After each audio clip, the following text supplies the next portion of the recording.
Okay Telugu view పాయింట్కి తిరిగి స్వాగతం. కర్ణాటక కాంగ్రెస్కున్నటువంటి మూడు రాష్ట్రాల్లో పెద్ద రాష్ట్రం. ఒక విధంగా కాంగ్రెస్కి క్యాష్ కౌగా ఉపయోగపడుతున్నటువంటి రాష్ట్రం. తెలంగాణ కూడా ఉపయోగపడుతుంది. బట్ అక్కడ రిసోర్సెస్ ఎక్కువ కదా. అందుకని వాళ్ళ కాంగ్రెస్ని పెంచి పోషిస్తున్న ప్రథమ రాష్ట్రం కర్ణాటక. ఇక్కడ అదే కర్ణాటకలో ఉన్న మూడు రాష్ట్రాల్లోనే ఇవాళ పరిస్థితి రాహుల్ గాంధీ పుణ్యమాని కర్ణాటక ప్రభుత్వంలో సంక్షోభం ఏర్పడింది.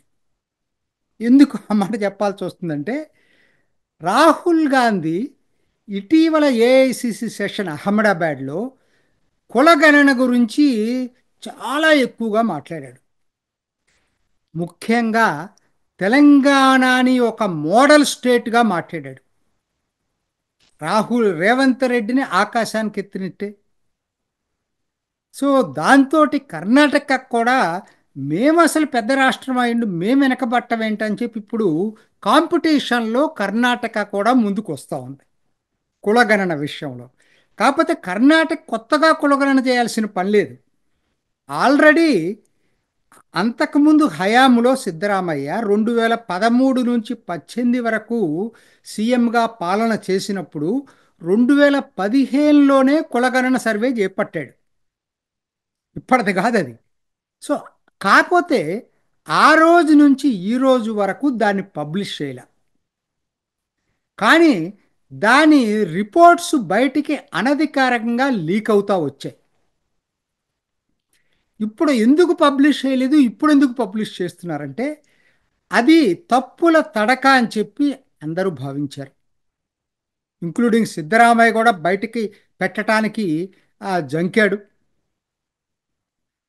అయితే ఇప్పుడు ఎప్పుడైతే అహ్మదాబాద్ ఏఐసి సెషనే కాదు, ప్రతి చోట రాహుల్ గాంధీ కులగణన మార్కు ఆయన ఆ, మాట్లాడటం జరుగుతూ ఉందో, సిద్ధరామయ్యకి వాళ్ళ రాహుల్ గాంధీ దగ్గర మంచి మార్కులు రావాలంటే తెలంగాణ మోడల్ లాగా కర్ణాటక మోడల్ కావాలంటే కులగణన సర్వే బయట పెట్టాలి.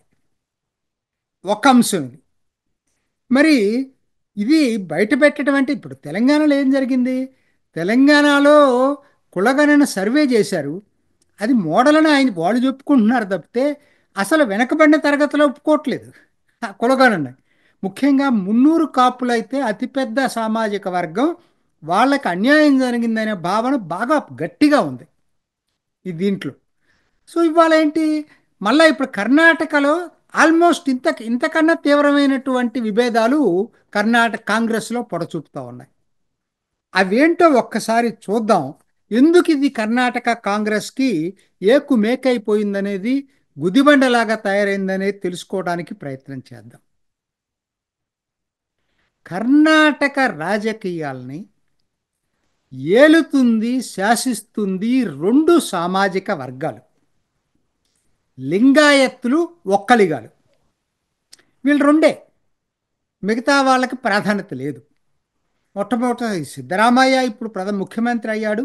ఈ రెండిటికి సంబంధించినటువంటి వ్యక్తి, కురుబ సామాజిక వర్గానికి సంబంధించిన వ్యక్తి. అయితే ఈ కులగణనతో ప్రాబ్లం ఎక్కడొచ్చిందంటే, ఏదైతే సమాజంలో డామినేటింగ్ క్యాస్ట్లు అనుకుంటున్నారో లింగాయత్తులు, ఒక్కలిగాలు, వాళ్ళిద్దరి జనాభా తక్కువ చేసి చూపించారన్నది వాళ్ళు రెండు కుల సంఘాలు భావిస్తున్నాయి. వాళ్ళు ఏమనుకుంటున్నారు, వాళ్ళు ఇప్పటిదాకా చెప్తుంది ఏంటంటే లింగాయత్తులు 17% ఉన్నారని. కానీ ఈ కులగణన సర్వేలో 11% కుదించబడింది. ఒక్కలిగాలు 14% ఉన్నారని, కానీ ఈ సర్వేలో అది 10% కుదించబడింది. దానికి తగ్గట్టుగానే కొత్త రిజర్వేషన్ ఫార్ములా తయారైంది. ఇక్కడ సమస్య వచ్చింది. ఈ రెండు కూడా గమనించాలి, ఈ రెండు కూడా వెనకబడి బీసీ కులాల్లో ఉన్నాయి, ఓసీలు కాదు. సో ఇక్కడ వచ్చింది సమస్య. మొత్తం ఇవాళ కర్ణాటక ఎమ్మెల్యేల్లో 40% మంది దాదాపుగా వీళ్ళేనండి, లింగాయత్తులు, ఒక్కలిగాలు, ఏ పార్టీలను కానివ్వండి.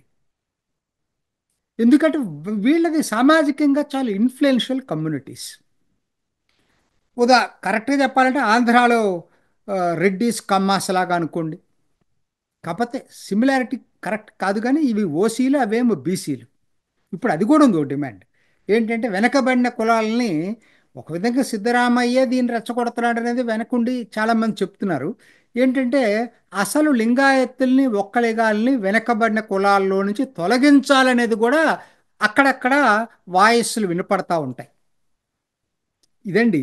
దీని నేపథ్యంలో ఇప్పుడు దీన్ని సిద్ధరామయ్య చాణక్యంగా ఉపయోగించుకుంటున్నాడు. ఇది మరో కోణం. ఇందాక చెప్పిందేమో రాహుల్ గాంధీ పైత్యం, ఇదేమో సిద్ధరామయ్య చాణక్యం. రాహుల్ గాంధీ కులగణనకు అనుకూలంగా ఉన్నాడు కాబట్టి ఇప్పుడు సిద్ధరామయ్య పరిస్థితి ఏంటి? ఒరిజినల్ ఒప్పందం ప్రకారం 2.5 సంవత్సరాల సిద్ధరామయ్య ఉండాలా, ఆ తర్వాత దిగిపోయి డీకే శివకుమార్కి ఇవ్వాలి. ఆ ఇవ్వటం ఇష్టం లేదు ఆయనకి. డీకే శివకుమార్ ఒక్కలిగా ఇవ్వటం ఇష్టం లేదు. పిసిసి ప్రెసిడెంట్కి కూడా ఉన్నాడు ఆయన. అయితే ఇప్పుడు దీన్ని తప్పించాలనే దానికి సిద్ధరామయ్యకి ఇది ఒక అస్త్రంలాగా దొరికింది. ఇప్పుడేమంటాడు, నేను ఇది రిలీజ్ చేస్తానంటాడు. వాళ్ళిద్దరు అసలు ఏం లేదు, ఇవాళ 11-10%. ఈవెన్ కురుబాలు కొత్త ఆ ఆ లెక్క ప్రకారంగా కురుబాలు 7.5% ఉన్నారు, తక్కువేం లేరు. అందుకని నేను కొత్త రిజర్వేషన్ పాలసీలో సిద్ధరామయ్య ఇదో కొత్త క్లాసిఫికేషన్ క్రియేట్ చేశాడు, వీళ్ళని కురుబాలను పెట్టేసి. సో ఒకటిగా దీంట్లో అదే రిజర్వేషన్లో ముస్లింలకి ఇప్పటికున్న 4% 8%కి పెంచాడు. చాలా సమస్యలు ఉన్నాయి దీంట్లో.